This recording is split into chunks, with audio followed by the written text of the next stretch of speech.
And good morning to you on this Friday. 62 degrees out there. Incredible weather, man. From what I understand is that we're going to be going through this, a little rain this weekend, knock down some of that pollen because pollen's already coming back. But the latter part of next week is supposed to get cooler again. Okay, so don't break out the shorts and the sundresses yet. I don't think we're quite there. However, look, back to you on this Friday here, producing Reverend Paul Matthews, and we have on the line with us Jay and DL. Good morning, guys. Good morning. Good morning. Hey, good morning, Troy. Look, we do want to take this time to reflect and talk about a very important member of our community, as well as just an incredible person here at WIDU.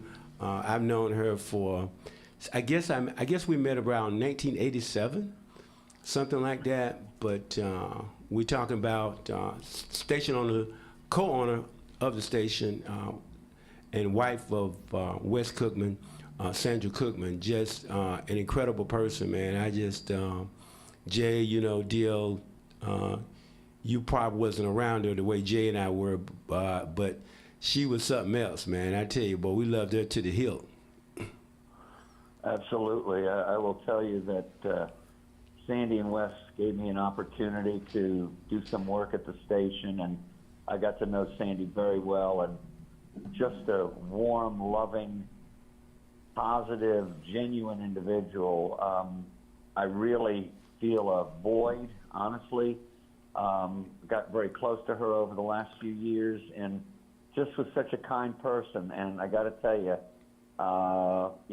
it's with great sadness. I just feel very, very sad. But I know that she brought so much energy and positiveness to this community, and just wanted to say that we're going to miss you, Sandy. Amen. Hey, it say in Corinthians to be absent from the body is present with the Lord, and I know that's what Sandy is. And what I think about Wes and Sandy is that if you're in the community and you're trying to do something for the betterment of the community, you can use that radio station and it wouldn't cost you a dime. That's the type of person Sandy was. Just going to miss that talking junk about these picks, and she's a big Carolina fan. But, just a tremendous person, and she would deeply be missed in the community. Right. So Jay, what happened was actually we had it was just 5 of us playing this football pool in the beginning. Me and this brother Eldridge McNeil and DL and Sandy and Wes. And so Sandy used to beat up on us quite often now, just 5 of us. And she beat up on us. And then Robert Bricky came and he got in this thing where we were doing it online, and we expanded.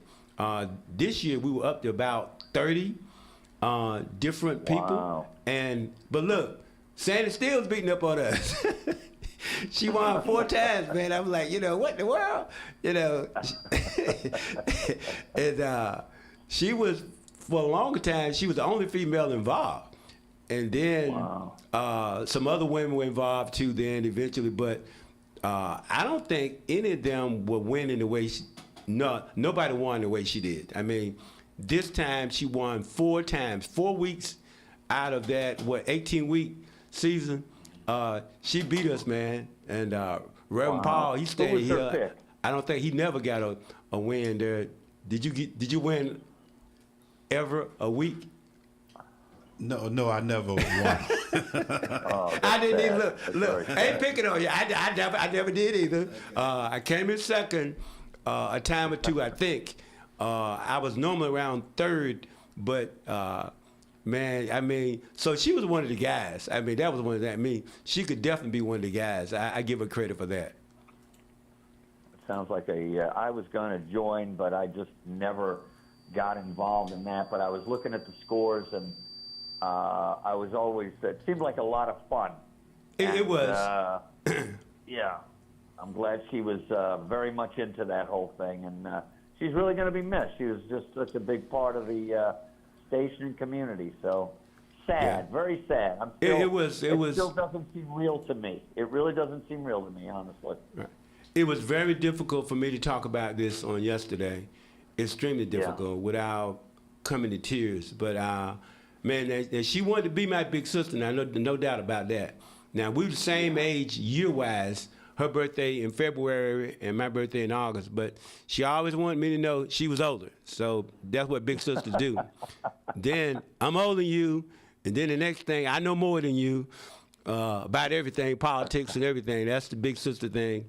And then, so I'd be talking to Wes sometime, and we'd be talking about the games, the football games, and she was like, but am I beating Troy?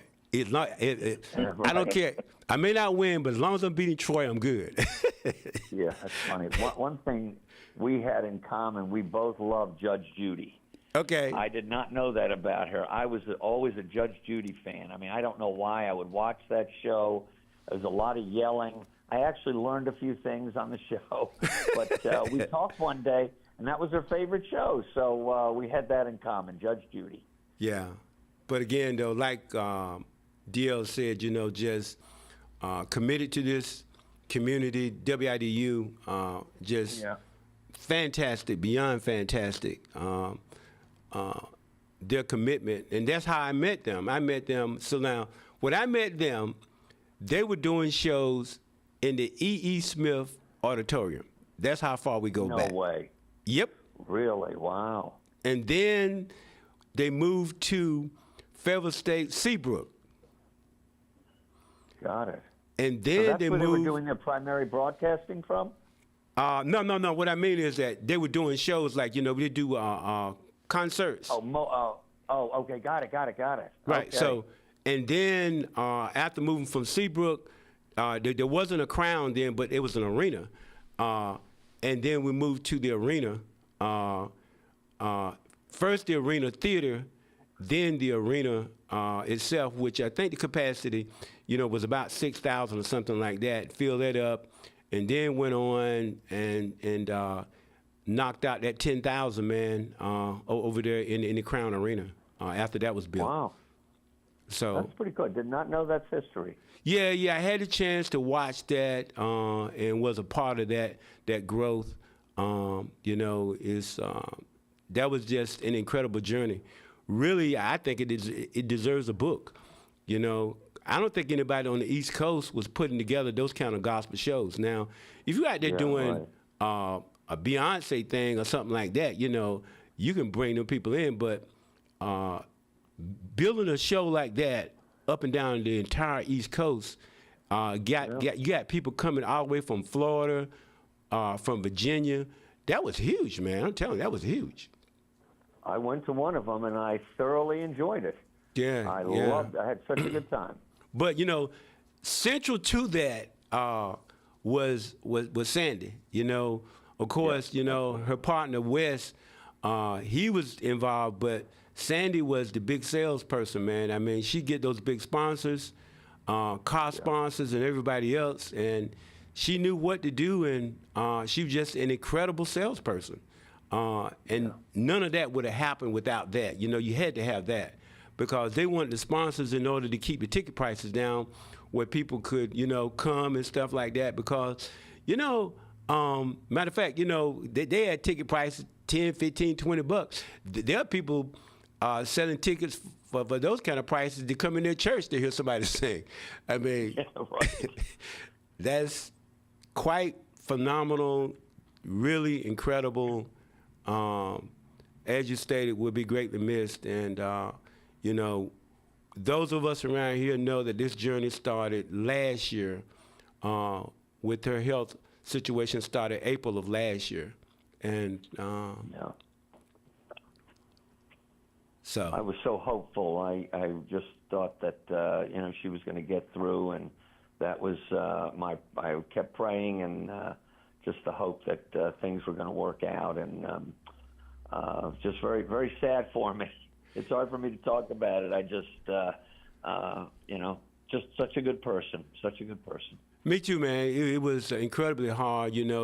I was with you on Wednesday, And, Yeah, you know, we had a lot of conversation about that and the contribution of these great people and their contributions to life and everything. And but I'll say this, you know, God has decided that her work is done, but she leaves an incredible legacy, and just, you know, when we leave here, I hope that we all people can say the same thing about us. I mean, I know we're saying on this end, well done, and by faith, I believe that God is saying on the other side of glory, well done. And to me, that matters more than anything else. You know, you just, whatever you do, no matter how long you've been here, she just got bumped above 71 years, but, you know, well done. Well done. They're a great and faithful servant. Well said, too. Well said. Right.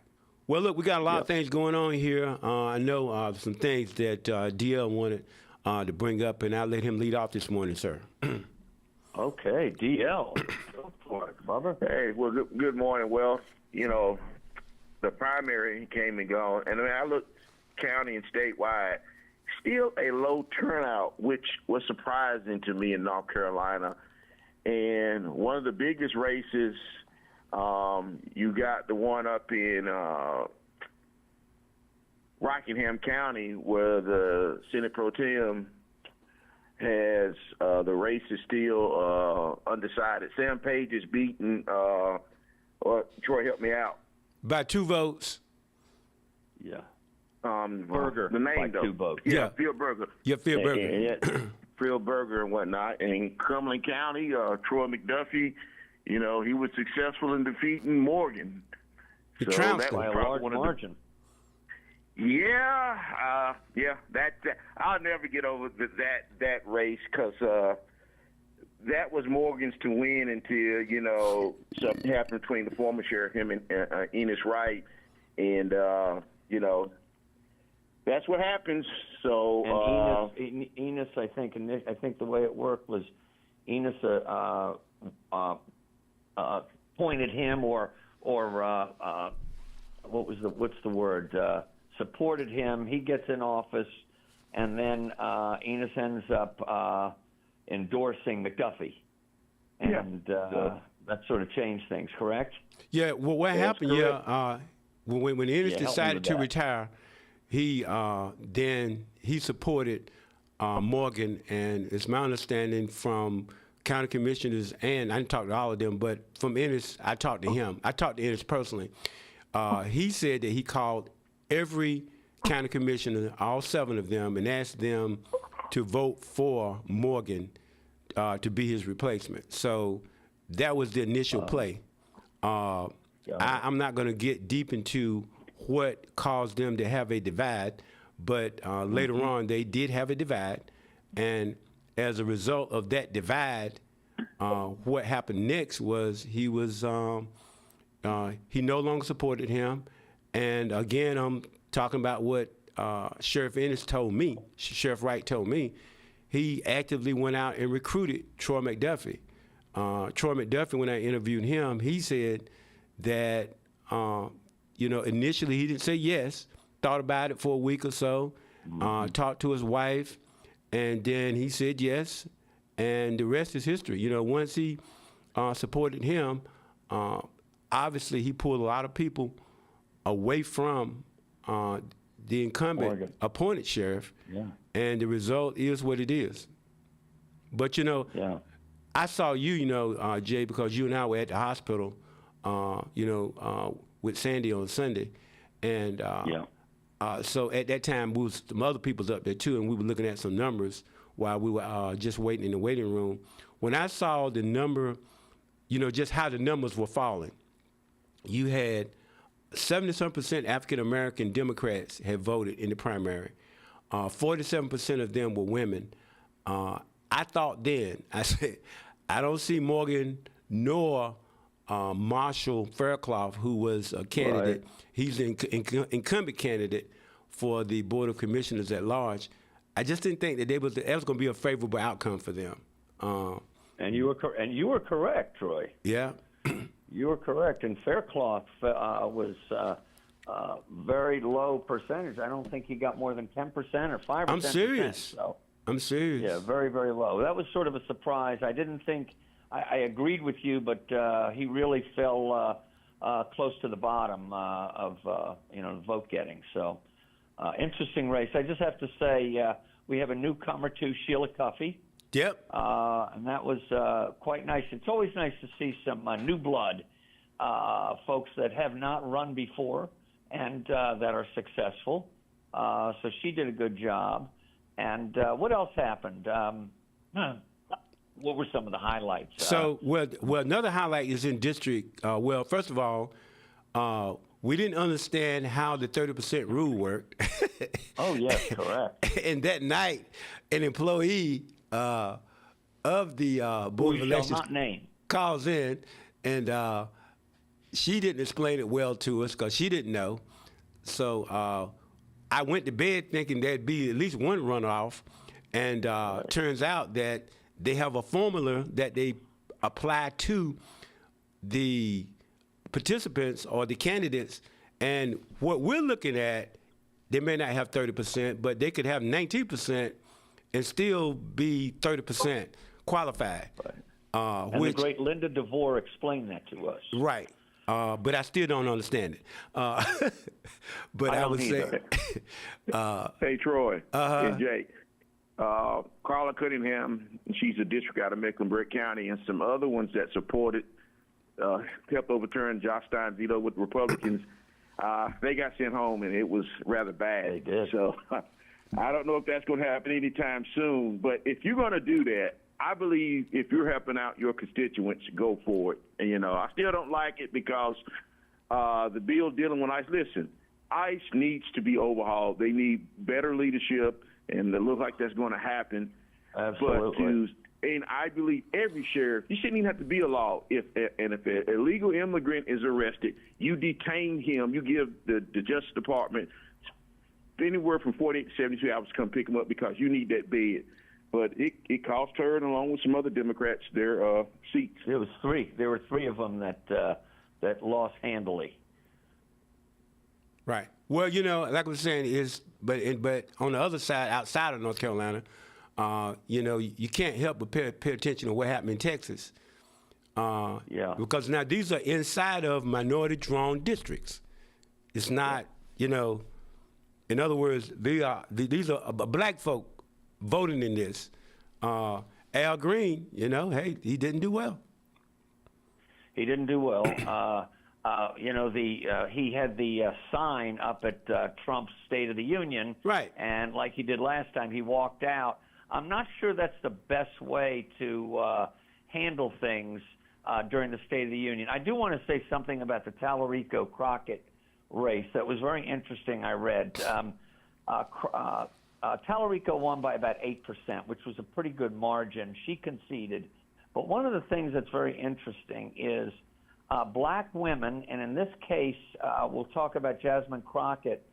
She was outraised, I think, 23 or 24 million to 5 million.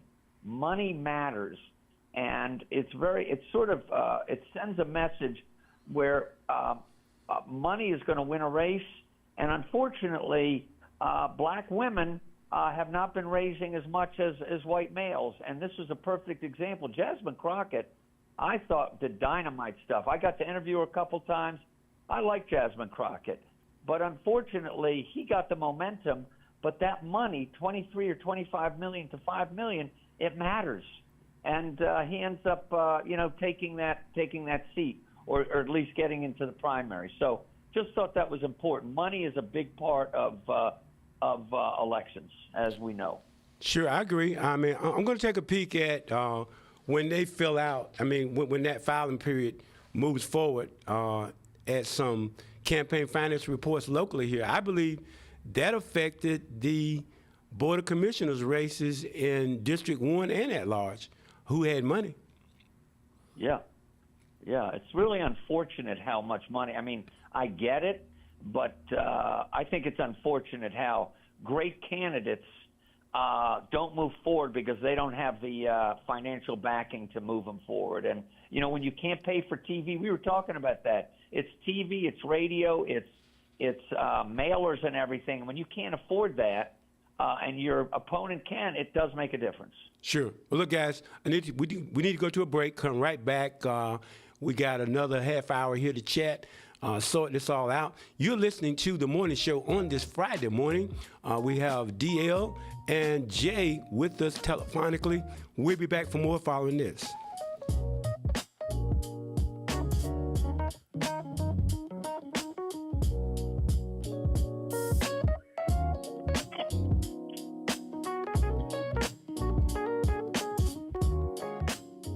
Hey, you looking for your next car? Start at Bryan Honda, 4104 Rayford Road in Fayetteville. At Bryan Honda, we make buying a car simple, stress-free, and affordable. Whether you're searching for a brand new Honda or a quality pre-owned vehicle, we've got a huge selection to fit every lifestyle and every budget. From fuel-efficient Civics and Accords to family-friendly CRVs and Pilots, Bryan Honda has the perfect vehicle waiting for you, and with our friendly, knowledgeable sales team, you'll never feel pressured. Need financing? No problem. Bryan Honda works with multiple lenders to get you approved fast with competitive rates that make sense for you. Plus, our certified service department is here long after the sale, keeping your Honda running strong for years to come. Drive smarter, drive happier, and drive home today from Bryan Honda, 4104 Rayford Road in Fayetteville, or you can visit online, BryanHonda.com. Your road starts here. Nobody beats a Bryan Honda deal. Not now, not ever. If you pay your city or town for electricity, you live in a public power community.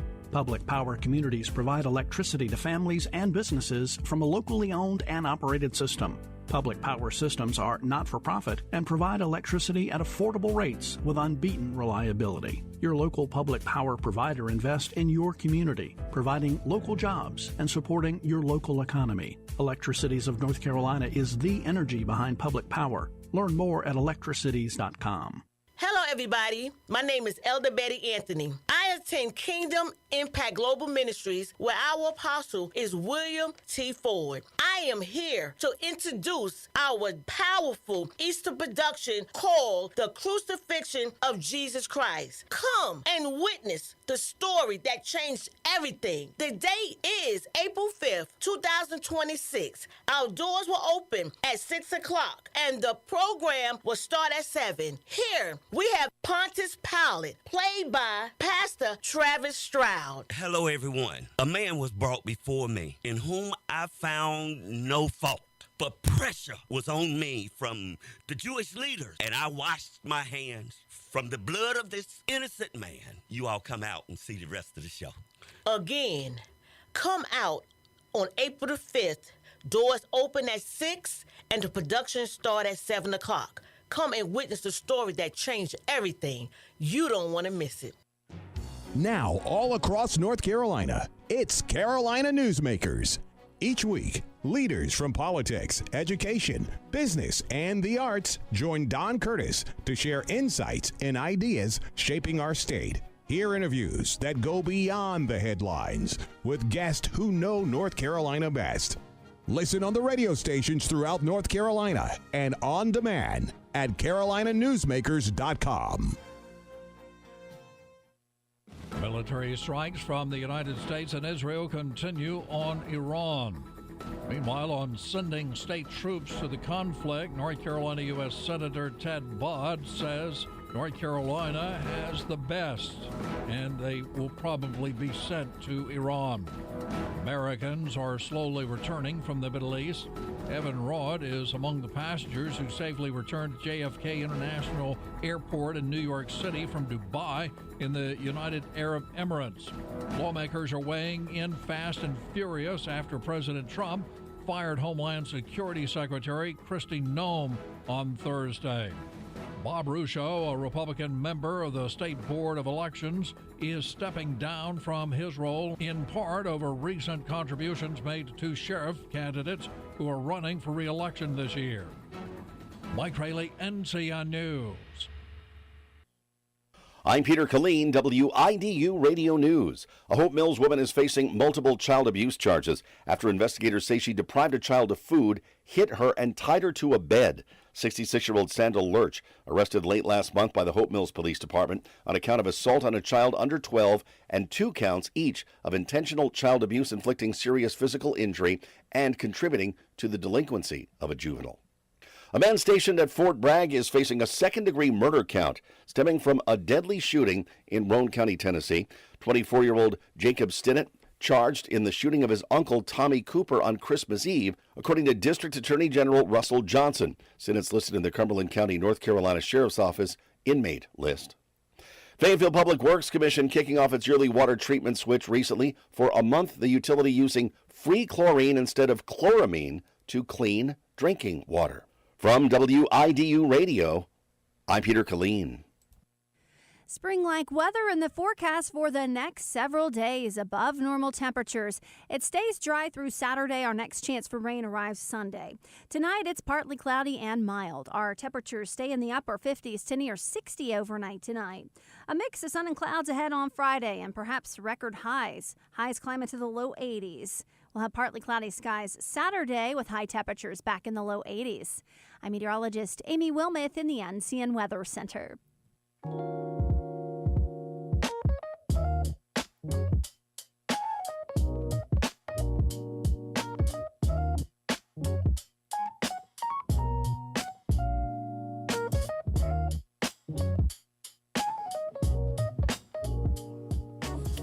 25 minutes for the top of the hour here on this Friday, 99.7, 1600 AM Friday morning show, J and DL. Again, like I said, the races are just interesting as what they call midterms. Typically in the midterms, what happens is the party in power in the White House, normally they lose some juice inside of Congress. There's nothing that really indicates that won't happen this time, but still, I think, it remains to be seen, so I won't be trying to call them shots. But coming back to what you said earlier, Jay, I would totally agree with you. Money plays a part, but, you have to touch people. And, so now you're going to touch them. Now, a couple of candidates, it was a mailer. In the end there, I got something in my mailbox every day. And I know that in the races that they were running, those district legislative races, that's probably about anywhere from $15, maybe $18, $20,000 a mailer. That's pretty expensive. Yeah, right. You got to have some money, man. Absolutely, it does make a difference. There's no question about it. One thing that people were saying too, if you remember the race in Durham, Foushee against I forgot her name already, and Foushee won, but we were so bombarded for like 4 weeks with TV commercials. It was like every other commercial was for one of them, and it gets to be a point where it's just a real turnoff. I'm like tired of it, so it's almost like I don't want to vote for either one of them because I'm tired of the commercial. So it sort of can backfire on you. Well, I'll admit that typically I'm not bothered by it, but my mailbox, I just saw too much. Okay, I mean, Look, I got you the first 5 mailers here. Okay, exactly. Come on, lighten up. There you go. Deal, what about you? You get in the mail? Yeah, you get a bunch of mailers. So I throw those things away. I don't even read those things. They go straight in the recycle bin.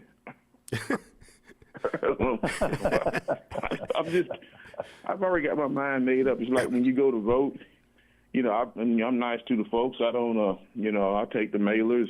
As I'm walking in, but my mind's already made up. Yeah, well, look, my mind is typically made up all the way to November now. So I'm ahead of time. What about you guys? Are you kind of made? Do you have your minds made up already? Oh yeah, I know. For U.S. Senate, I mean, my mind is made up for many of the races. And I sort of have, sort of what I think you mentioned earlier about potentially the wave that the opposite party in power will have in November. And I think that's probably right with the House. Senate is another thing. I mean, anything can happen. That's the thing about politics. This war, in my opinion, and I won't get too much into it unless you all want to, the war, if it goes on for a long period of time, that's not a good thing, in my opinion.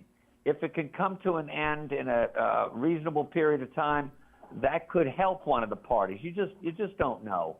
But yeah, I have my mind made up. I sort of know what I'm going to do. What about you, DL? You know where you're going? Talking about the U.S. Senate? Yeah, Senate and just any of the races. I mean, it's too early for me to disclose my choices, but I can tell you this, though. Here's what I don't get with the Democrats. All right, Tom Tillis has been on some of the issues that they care for when he's ripping some of the president's habits. Yeah, and then he's got a spine. Oh, he's doing it. Then his Republican counterpart hate him. They want him gone. I'm like, he must be doing something right if both sides hate him. But here's my thing. That's true. Is that now they're crucifying him for the way he went out the norm, but he's also tied that into two. He said he's going to hold up the nomination for the guy out of Oklahoma if he doesn't get funding for Western Carolina. Also, he wants the ICE reports for what happened in Charlotte because like he said, he stays in Huntersville near the lake, and he wants to know if it's working. And he was so eloquent yesterday when he said, when it comes to police shooting, you make sure you have multiple agencies looking when necessary so police officers can learn. So, he understands. Yeah. Oh, Tillis, I sent you the interview. You should have read that whole thing or reviewed it. It was pretty nice, but, he's on his way out.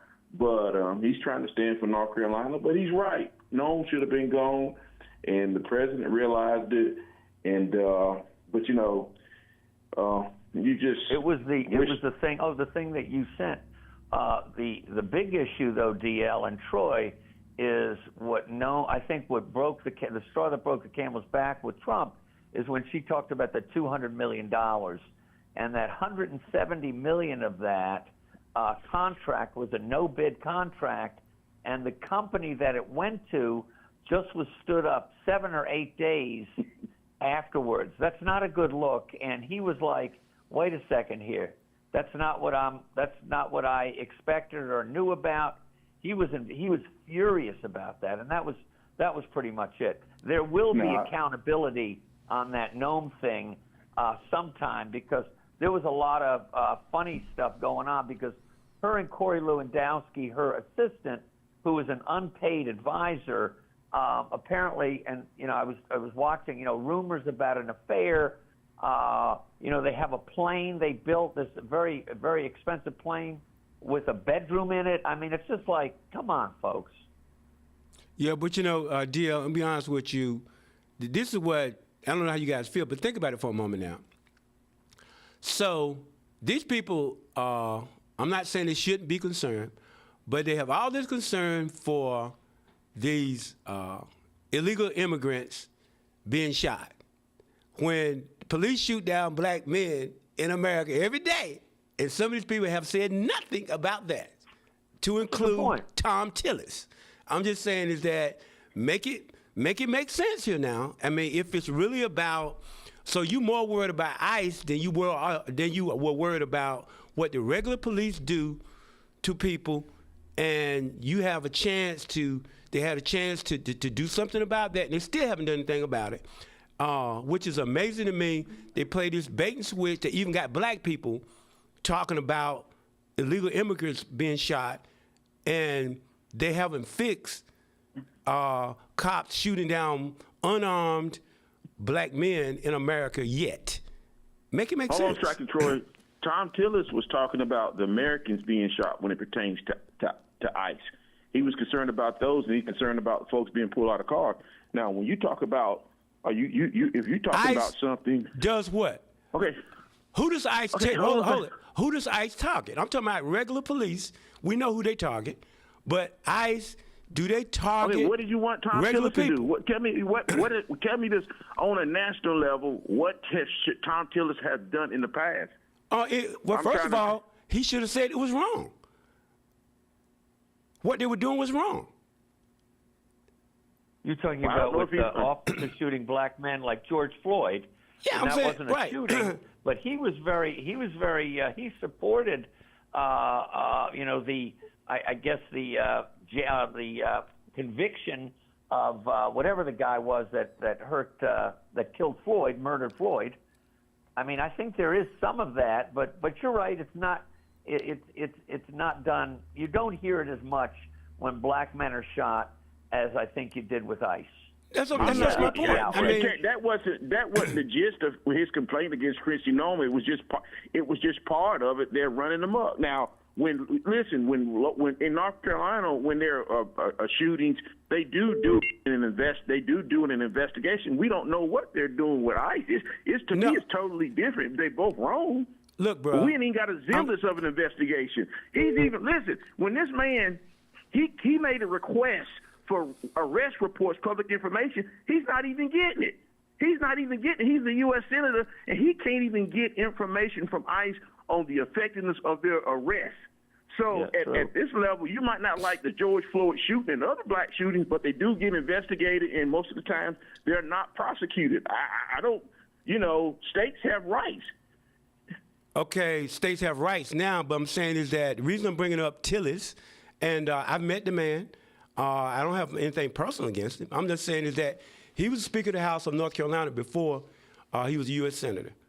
So he was in our legislature they could have done something about something. When Cooper was the Attorney General, at the time we were going through Driving While Black in Fayetteville, which was making national news. And I'm telling you, they sat on their hands and they said nothing. And this was a legitimate issue. I'm just bringing that up. Come on. I mean, I'm looking at it through a different lens. I'm just saying is that. Let me finish. I'm just saying, so, we're getting all worked up over ICE when. I'm not getting worked up over ICE. I know, but I'm saying, I'm not talking about you. I'm talking about America. You see what I'm saying? Oh. And, but yet and still, that was a problem that was never solved. They took it to Congress, and what we got was a holiday. I mean, Well, right. Me and you talked about why we got there. When Biden got there, black folks were more concerned about the Crown Act and letting women wear their ponytails down in the military. I'm saying, but look, we got there. I'm just saying is that I just find that, look, as a black man myself, how do you think I got eyes. I can see that. So I'm just saying is that what we got was the holiday, Juneteenth, when they could have done something about that. Then now, Jay, the whole world was marching against what happened to Floyd. George Floyd, absolutely. The whole world. So we had that's right. So we had a tailwind of the whole world behind us, the whole globe.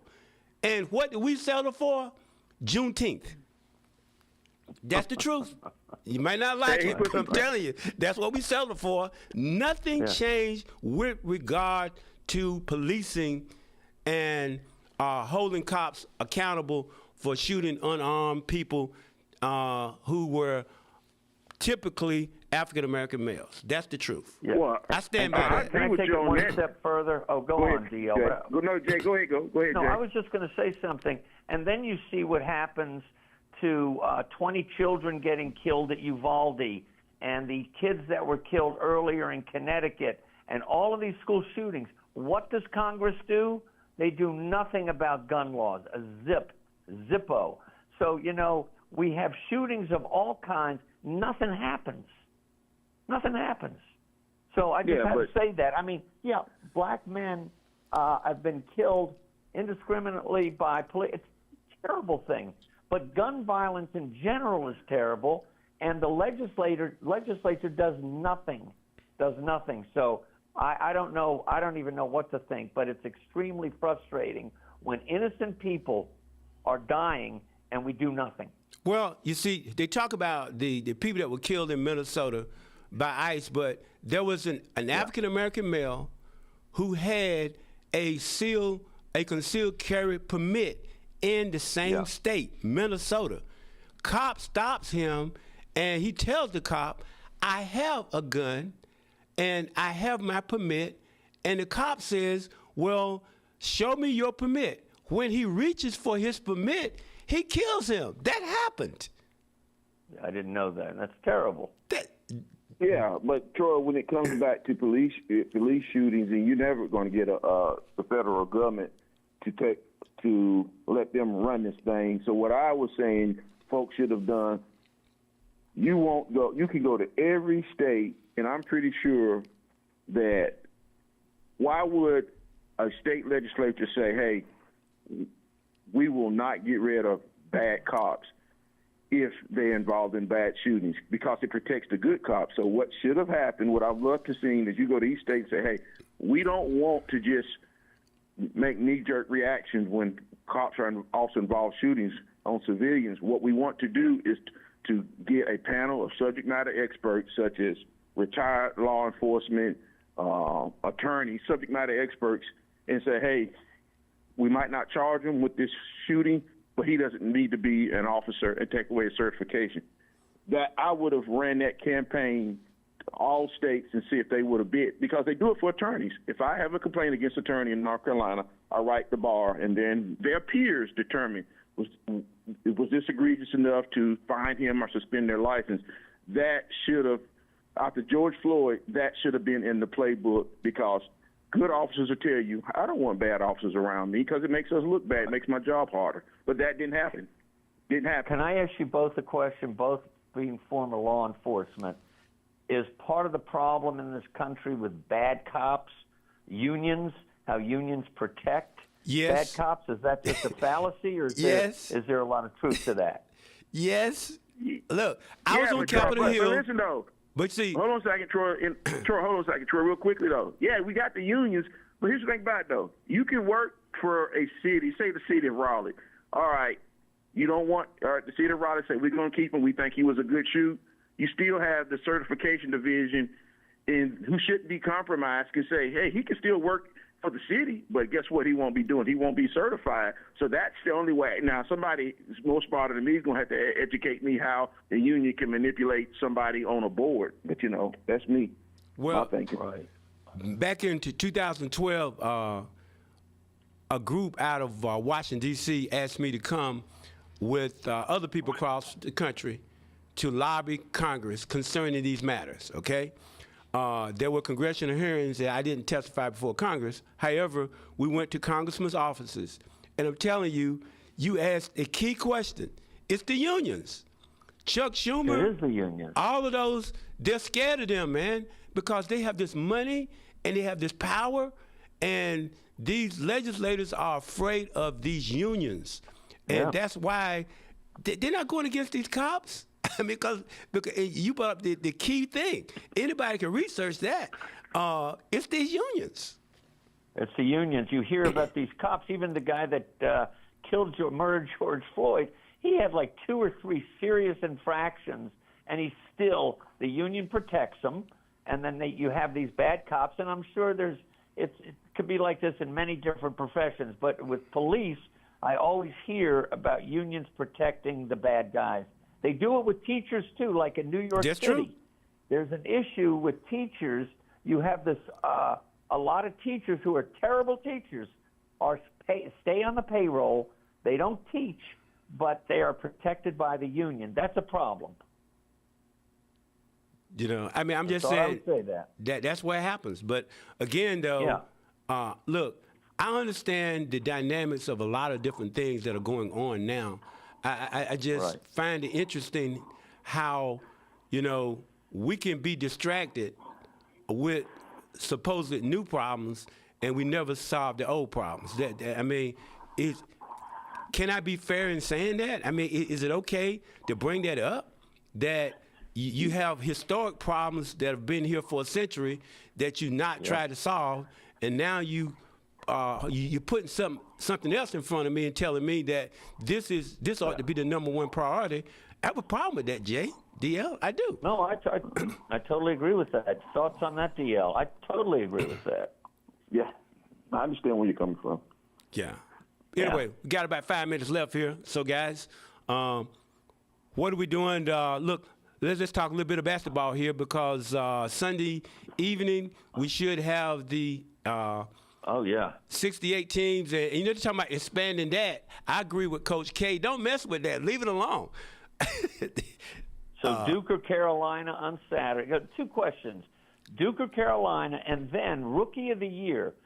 You know, what I just was listening to Michael Smith, and he thinks that Con Knippel, without a doubt, should be Rookie of the Year this year. Then I heard others say Cooper Flagg.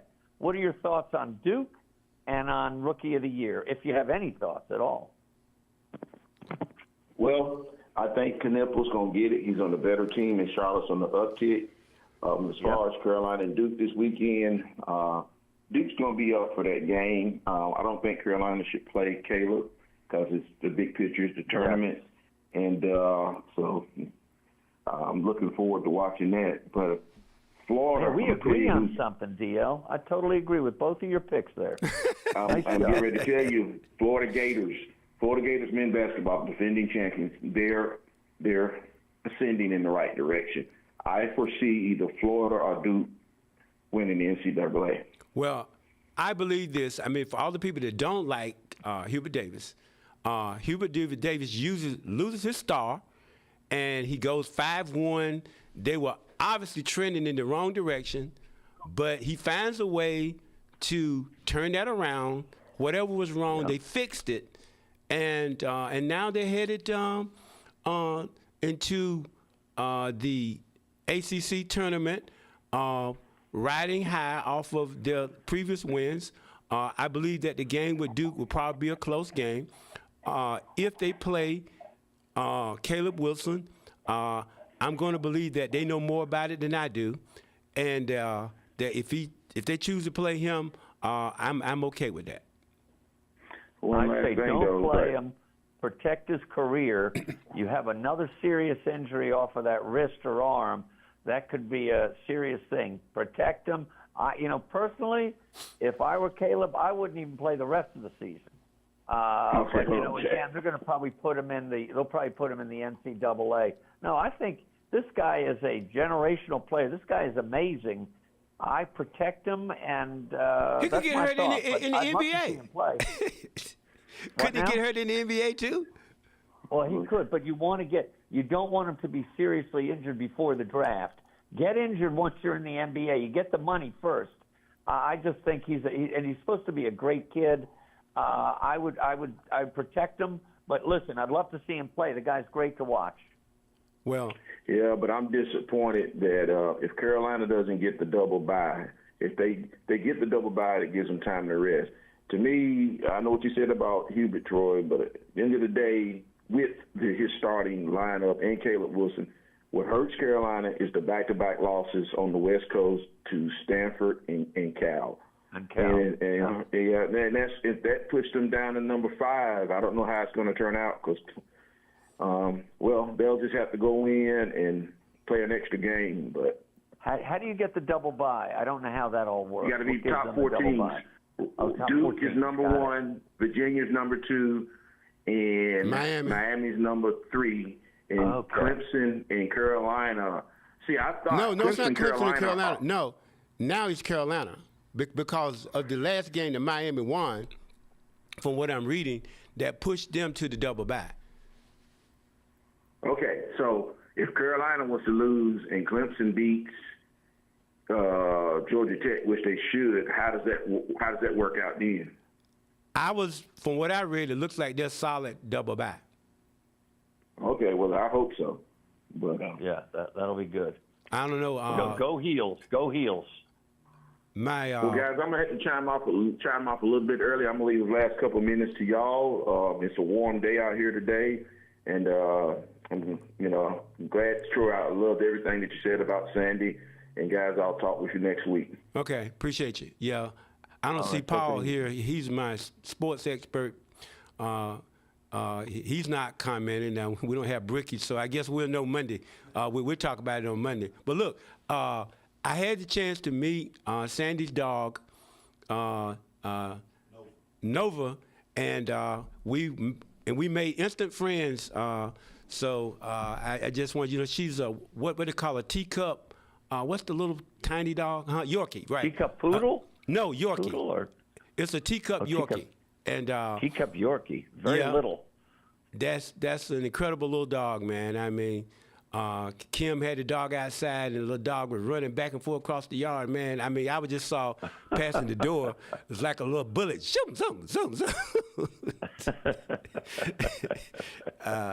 She knows her name, and I never knew Sandy to be a dog lover, but she fell in love with that dog, and I'm sure that dog will bring a lot of memories to them. But anyway, look, appreciate you guys. Thank you so much. Have coming up at 10 o'clock will be Heartbeat, and at 11 o'clock we'll have MP3. So look, great programming today. Again, salute to our leader. We're out of here. Thank you so much, Jay. We'll talk to you later. Thank you.